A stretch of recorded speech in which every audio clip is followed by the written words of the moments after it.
Oi, pessoal, tudo bem? Tudo certo? Hoje nós vamos começar mais uma aula de gestão ambiental, relembrando da aula de ontem, que nós abordamos a questão dos tipos de licenciamento ambiental existentes aqui em Minas Gerais. Eu falei um pouquinho sobre o licenciamento ambiental trifásico, que compreende a emissão das três licenças ambientais: a licença prévia, a licença de instalação e a licença de operação. Também nós temos o licença ambiental concomitante, ele está dividido em LAC1 e LAC2. E também existe um outro tipo de licenciamento ambiental chamado de LAS, que é o licenciamento ambiental simplificado. Esse licenciamento ambiental simplificado, ele é dividido em duas situações. Na primeira situação, é realizado apenas um cadastro no sistema do órgão ambiental, e a situação número 2 é a elaboração do relatório ambiental simplificado, mais conhecido como RAS. Então, houve uma mudança substancial com a homologação da deliberação normativa 217 de 2017. Essa deliberação ela está postada na Univaz Virtual, para vocês terem acesso à norma aí que regula o licenciamento ambiental em Minas Gerais.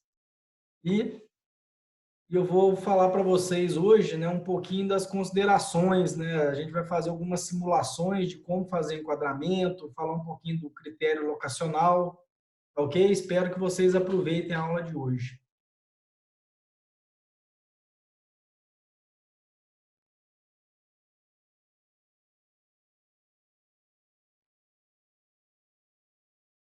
Bom, pessoal, eu tinha parado ontem, eu parei, nesse slide. Então, é importante nós sabermos o quê? Quem que tem competência para analisar os processos ambientais? Então, existe uma lei, essa lei 21.972 de 2016, ela determina qual órgão ambiental vai julgar o processo ambiental do empreendimento baseado na sua classe. Então, o que essa lei nos diz?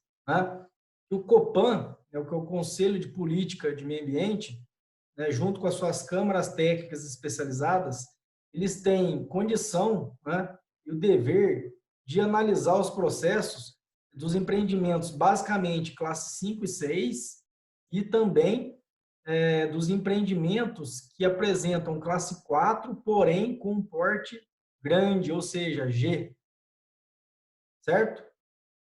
E a Suprans, ou a SEMAD, elas têm competência para analisar processos de classes 3 e 4, basicamente. Ok? E quando o processo ambiental, de licenciamento correr por conta do município, o município ele tem condição de analisar os processos de classe 1 e 2. Mas isso fica determinado em lei específica. Então, a lei que trata aí dessa jurisdição de quem que licencia empreendimento no âmbito federal, estadual, municipal, é na lei número 140 de 2011. Bom, o que contém lá na deliberação normativa 217?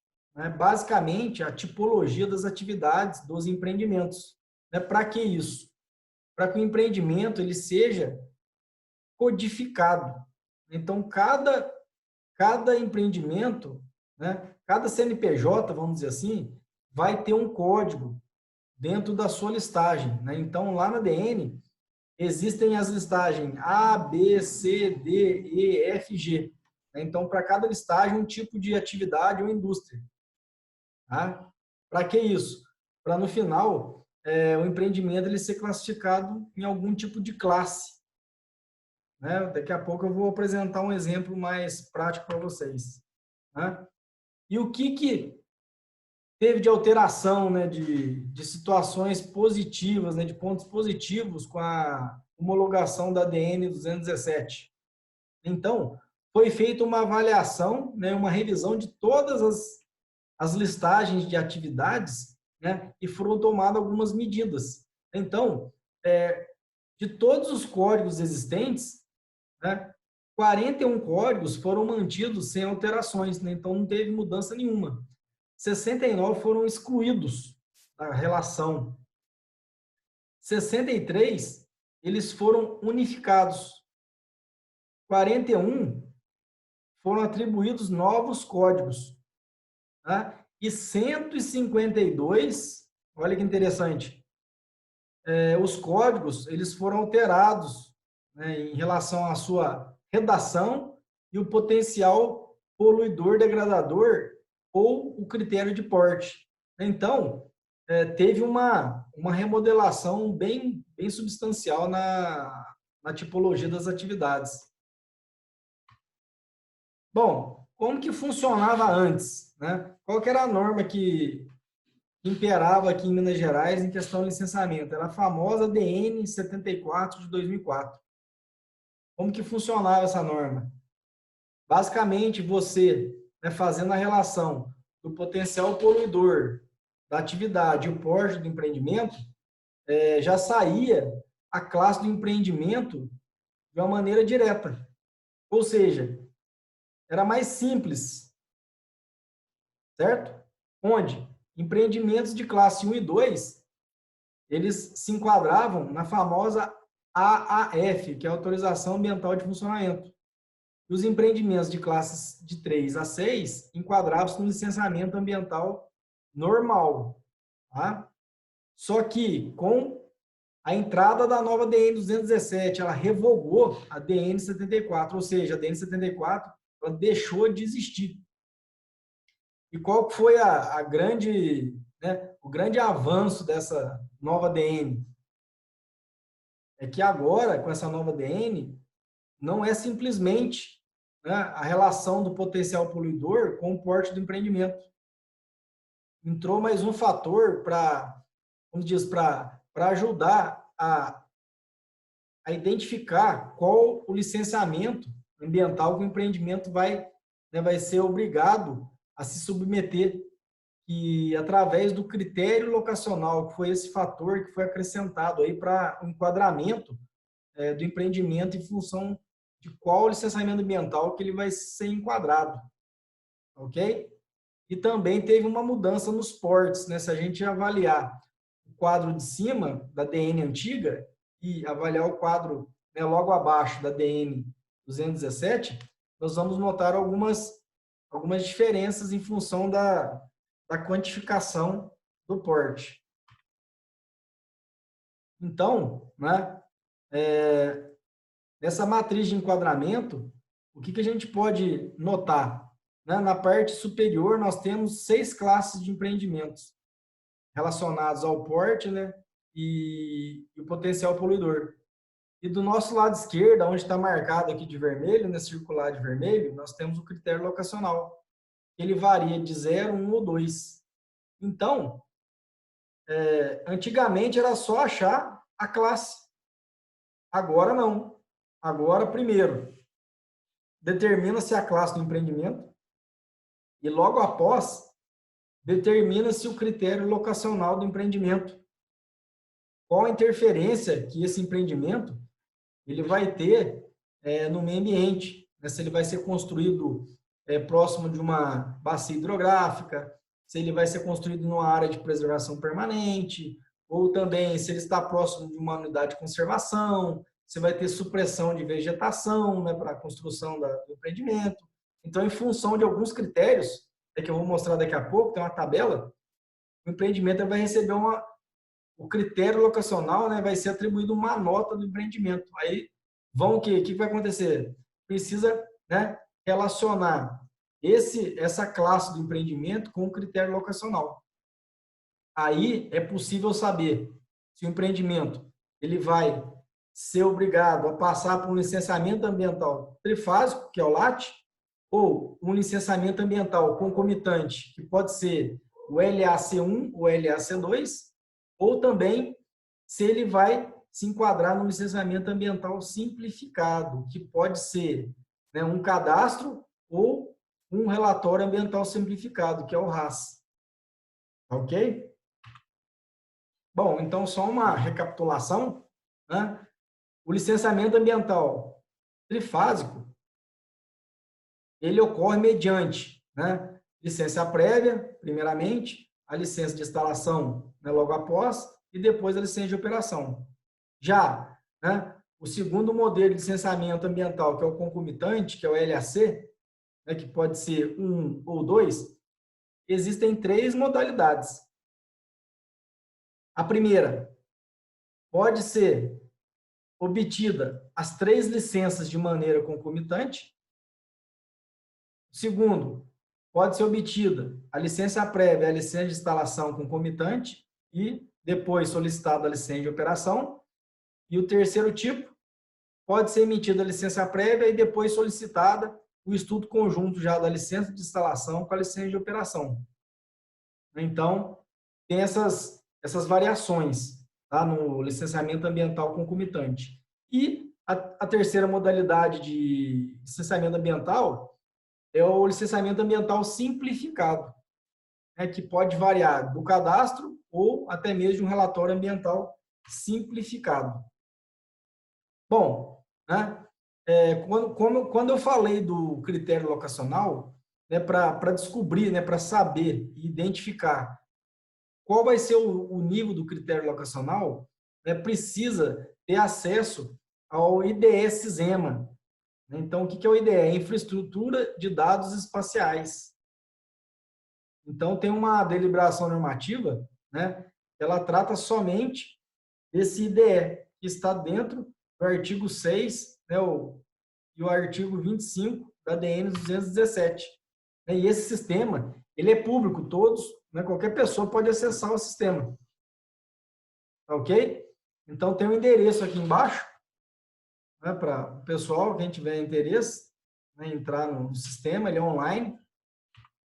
E basicamente, né, a gente conseguindo entrar nesse sistema, é possível determinar qual que é o critério locacional. Né? Então, a gente tem esse quadro aqui com várias situações e os pesos. Né? Então, se o seu empreendimento não enquadrar em nenhuma situação descrita nesse quadro aqui, o peso é zero.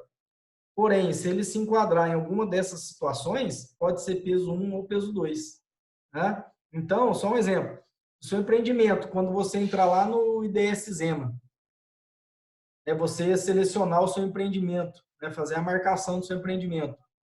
E tiver essa informação que o seu empreendimento está localizado, né, em unidade de conservação de proteção integral, ele vai receber peso 2.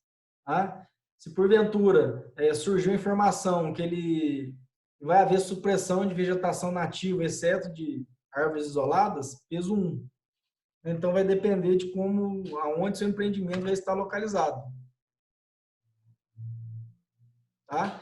Então isso aqui é uma tela do IDS-SEMA, né? Basicamente, a gente vai rolando o mouse, é igual o Google Maps, ele vai aumentando, você vai encontrar onde fica localizado o seu empreendimento. Do lado direito aqui, ó, inferior, ele dá as coordenadas de latitude e longitude e sai um quadradinho aqui, ó, colorido, em vermelho aqui, para você se localizar dentro do mapa do Brasil. Tá? Então, você consegue se identificar aí o local do seu empreendimento para fazer o estudo locacional. Tá? Então, aqui tem um exemplo. Foi feito um estudo do critério locacional no aterro sanitário lá de Varginha. Então, o aterro sanitário ele está marcado, né, nesse quadradinho vermelho aqui, ó. Certo?